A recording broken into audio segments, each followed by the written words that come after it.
Yeah, the box office is back. Welcome back to Movie Talk, everyone. I hope you're all having a great day. I'm certainly having a great day because Bad Boys Ride or Die, the newest Bad Boys movie, has just come out this weekend. And, oh, it is doing great. Like, it is doing really good. So, it's very well known that the box office numbers have not been great. Fall Guy, that didn't do good. Furiosa, that didn't do good either. And I was starting to get worried because I made a video. You can watch the video.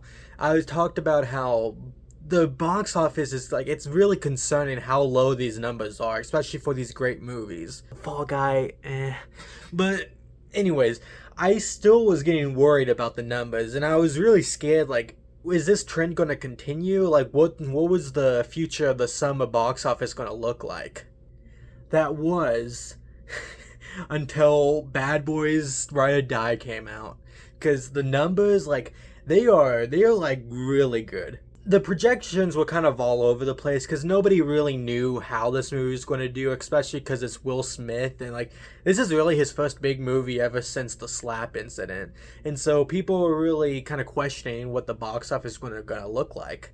But $56 million opening weekend, that is really great. Like that, I was looking, that's the highest grossing R-rated movie for the opening weekend since Oppenheimer. You know, the movie that almost made $1 billion.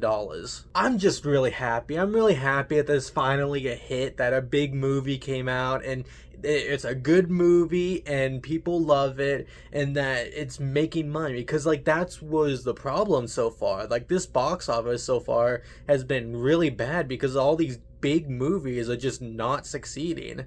I do definitely say that like this is definitely proof that Will Smith's little incident at the Oscars is honestly not going to really affect his career as much as what some people are hoping for, because I never wanted his career to end. Like he got all his punishment. Like he was humiliated by so many people. Like the entire world was laughing at him, and he lost so many brand deals, he lost roles on movies. And then this movie comes out that was supposed to like test it, like are people ready to go watch his movies again? And people are ready, like they are more than ready. But second place, it was a really close race between the $56 million and second place, Garfield, with a staggering $10 million. I'm just, but like in all seriousness, like this is very good for the Garfield movie. I mean, love it or hate it, like I mean, a lot of people hate it, but like I'm really happy that this movie is succeeding because so far, like budget is $60 million, like it's closing in on 200 million, like it's more than made its budget back. And this was one of those movies that was like, out of all the big movies that were failing, like the Garfield movie definitely did find its place. And granted, it's a children's movie. I mean, a lot of families are coming in to watch it, so obviously, you always look at the box office. Like, family movies tend to do a lot better just because it's the parents paying tickets for all the kids and everything. So, obviously, a lot more people are going to go to those movies as compared to some super ultra violent R-rated movie, because it just has bigger appeal. However, like that still doesn't ignore the fact that it is a bad movie. Like it's arguably, like, and I don't even argue, it's definitely like a very poor made movie. I could go into this topic about what makes Pixar and Disney movies so good that so many other kids movies don't seem to understand. That's definitely a topic that I will be talking about in the near future. But for now, like, I mean, I'm happy. I'm just glad that it's not failing like so many other movies. Like, at the end of the day, I always preach this. I don't care what movie it is, I just want it to succeed. However, if the movie in third place made $8 million this weekend, and I am very concerned about this movie because it's not looking good for the box office. You know, I really wanted this movie to succeed. I love John Krasinski so much. He's honestly one of my more favorite directors working. Like, definitely not that, but like this, I can name 15 directors better than him. But like whenever I see he's making a new movie, it kind of makes me happy.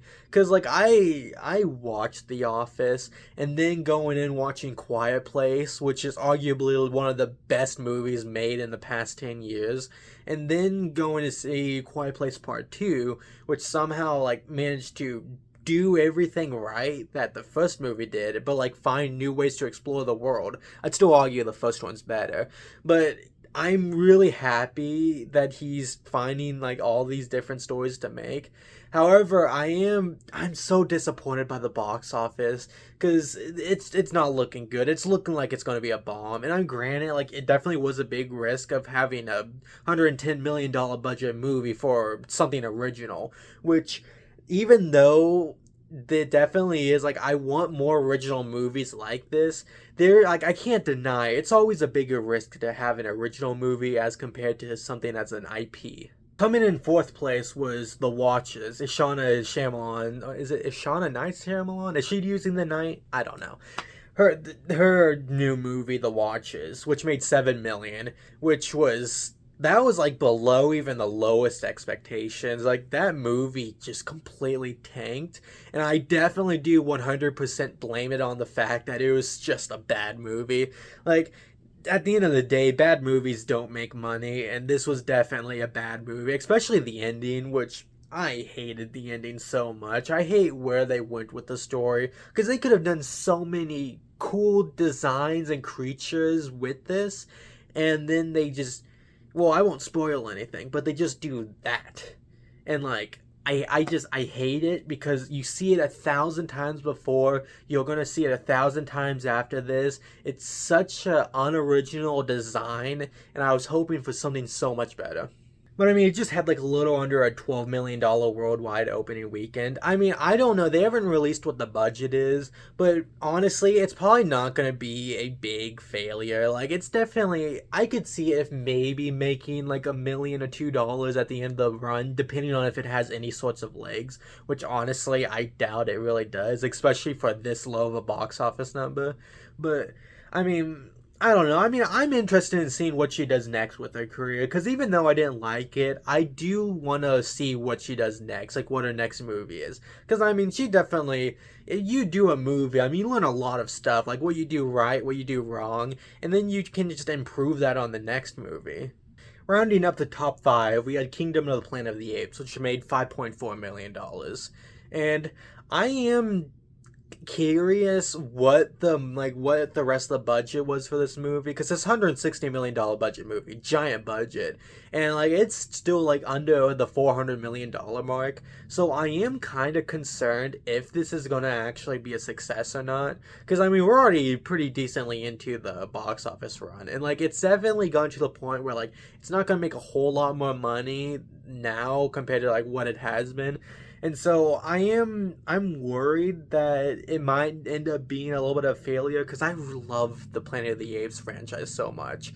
And just seeing this is like, I mean again, another movie that just like didn't really do the box office numbers that people were hoping for. At least what I was hoping for. I was hoping it was going to be a big, like a lot bigger movie, like 400 million. But like it's still like even struggling to get 400 million. I'm really curious if they're going to actually continue the franchise or not, because I don't know where they're gonna go next with the movies, like what they're gonna do after this. I'm curious if Warner Brothers even want to do another movie after Kingdom, but I don't know. I mean, it depends. Like, I mean, maybe if it has like a massive streaming, like it like gets super popular on streaming, then that could boost up his chance to make another movie. But I think it's really a situation where like only time can tell. But I mean, the box office, there's nothing really like anything big to talk about afterwards after the top five. I mean, Furiosa, that's still not doing good. Fall Guy, I mean, even though it's on streaming now, like I'm pretty sure it's on digital. Don't quote me on that, but at the very least, like it's about to be on digital. And I mean, it's still pulling in some numbers, not great numbers. It's still a failure, but like it's still pulling in some money. What's really interesting, though, is the Lord of the Rings re-releases. So, Fellowship of the Ring and The Two Towers are actually both number 8 and 9 in the box office. And, like, that's really cool just seeing, like, just how popular that franchise still is. Because, I mean, obviously, like, people still talk about the Lord of the Rings movies, even before the new ones got announced. Like, people still, like, constantly talking about. Like, that's always in the conversation of like all-time great movies, especially with Return of the King, which the only reason Return of the King isn't on the top 10 is it's really just because it's releases tomorrow. It releases June 10th. And so the that one hasn't come out yet, but I'm sure as soon as it does, it'll pop up in the top 5, in the top 10, I mean. But it just impresses me like just how faithful all these fans are of the franchise, and it makes me happy seeing like this movie is still in the conversation. And then finally rounding out the top 10 is Strangest Chapter 1, which I won't even lie, I'm surprised it's still in the top 10. I would have figured some other smaller like indie movie or something would have snuck in, but I don't know. I mean, I've talked about Strangers plenty enough. I hated the movie. It's just a lot of build up, and then the movie happens and it's super underwhelming, and it just feels so extremely incomplete. Like it doesn't do with like Fellowship of the Ring, where like they had the beginning, middle, end, it had a satisfying ending, and then they continued to part two. No, this one just it ended like it felt like only halfway through what the movie should have been is like when it ended. But I mean, I've talked about that plenty enough, so I won't bother your time anymore with it. But yeah, that's the box office. I mean, what did you think? If you want, like and subscribe, share the video if you want. And that's really all I have. I'll be trying to do these box office updates every Sunday. But that's really all I have. That's movie talk. See ya.